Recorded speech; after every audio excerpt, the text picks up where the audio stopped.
Hey, what's going on?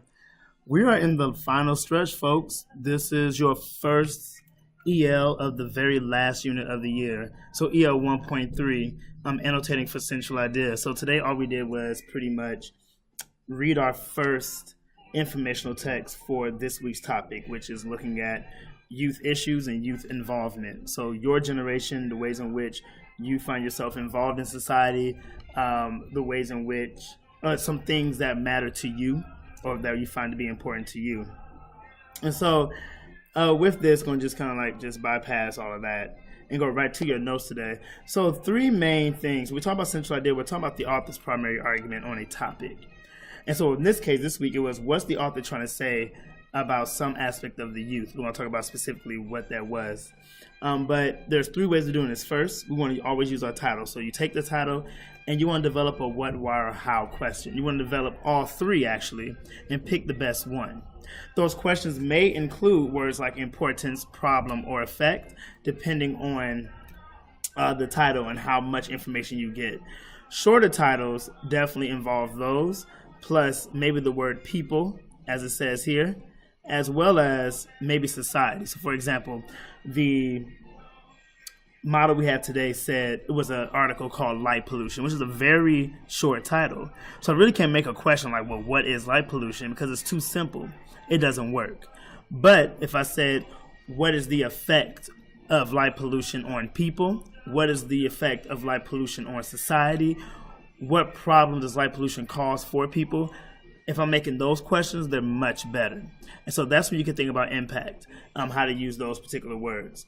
And you can use them also with longer titles too. But definitely short titles, you want to think about the people, society added in with. So that's the very first thing. Make a title. Make a question, based on the title. A what, a why, and how.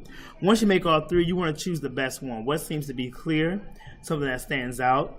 That's going to be your best question to get the best information. Once you have that, annotate that question and annotate information based on it. So what we talked about today is putting brackets. We put brackets around anything that we feel is a verb or showing what something is doing. Parentheses around your adjective. And when we say anything, let's think about more specifically the topic. So what is the topic doing? What things are describing the topic will be in parentheses. We underline anything that has some causal relationship to the topic. We wavy line the topic itself. And then anything that's in terms of vocabulary that we feel is important, we box it and then we define it. And then lastly, you take those annotations, you annotate the question, then you start to read the text and make the same annotation so everything should match up. So every time I see, I'm going to go back, every time that I see my topic come up, I'm going to constantly do the same annotation symbol. Anytime I see that one verb or a verb, I'm going to constantly bracket. So that's kind of what we talked about. And then lastly, you take all of that and then you summarize your annotations. Use it to come up with a summary of what the section's talking about or what the paragraph's talking about in general, which then should also be an answer to the question. So every summary should sound like an answer to your question. And that's how you know you have it worded correctly. So what we used today was this text here, which is teen suicide rates rising. Study says social media use could be a factor. And so as you see, we made three questions. We have our what. What is the problem with social media on teen suicide rates rising? We have how is social media affecting teen suicide rates? And then why do we think social media affects teen suicide rates? From this point, we took a vote and everyone kind of went with B, saying that B was a stronger question. So as we read, we wanted to think about how is social media affecting teen suicide rates.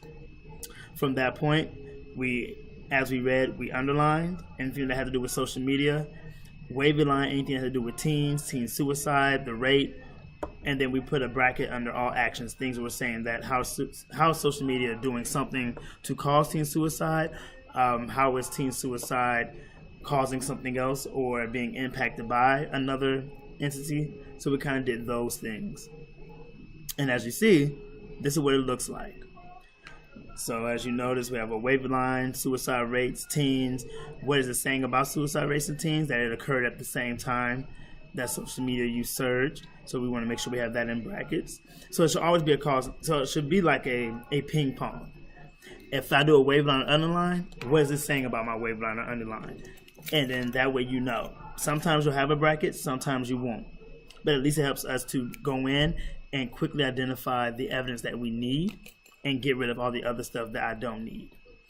And so as you see, it's kind of like what we did. And we went through and did it throughout the text.